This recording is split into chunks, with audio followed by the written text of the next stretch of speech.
불안을 없애려 노력할수록 불안은 더 깊어집니다.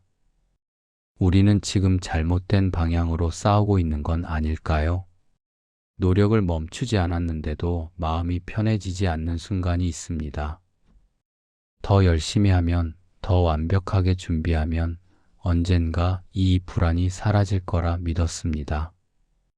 그런데 시간이 흘러도 불안은 그 자리에 있습니다. 잦아드는 것 같다가도 어느 날 다시 밀려옵니다. 왜 우리는 이토록 오랫동안 불안을 안고 살아가는 걸까요? 어쩌면 문제는 노력의 양이 아닐지도 모릅니다. 불안이 사라지지 않는 것은 우리가 부족해서가 아니라 우리가 통제할 수 없는 것들을 통제하려 해왔기 때문일 수 있습니다. 오래전 한 철학자가 이런 말을 남겼습니다.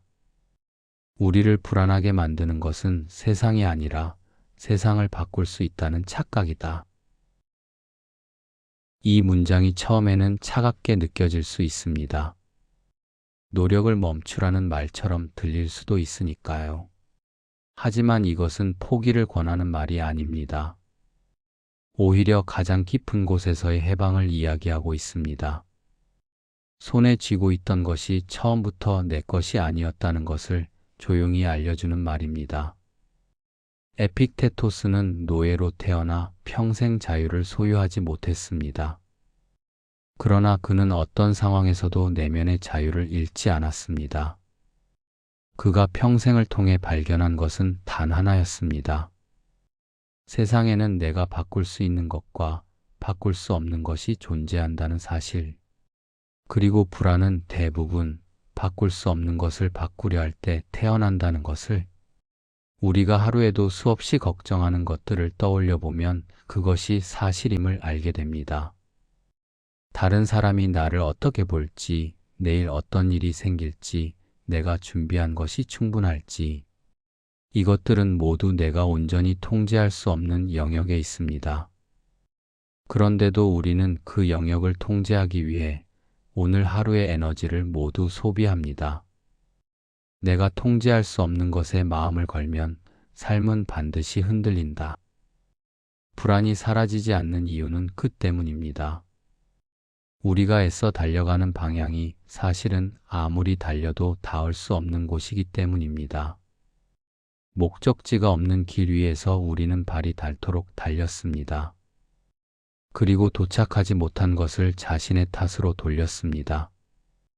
그렇다면 우리가 진짜 붙잡아야 할 것은 무엇일까요? 에픽테토스는 분명하게 말합니다. 내 것인 것은 오직 나의 판단, 나의 의지, 나의 태도뿐이라고. 결과가 아니라 방향을, 성과가 아니라 선택을. 이것이 우리가 실제로 힘을 발휘할 수 있는 유일한 영역입니다. 이것이 쉽게 들릴 수 있습니다. 하지만 실제로 해보면 얼마나 어려운지 느끼게 됩니다. 우리는 오랫동안 결과로 스스로를 판단하도록 훈련받아 왔습니다. 얼마나 잘했는지, 얼마나 인정받는지, 얼마나 안정적인지, 그 모든 기준은 내 밖에 있었습니다.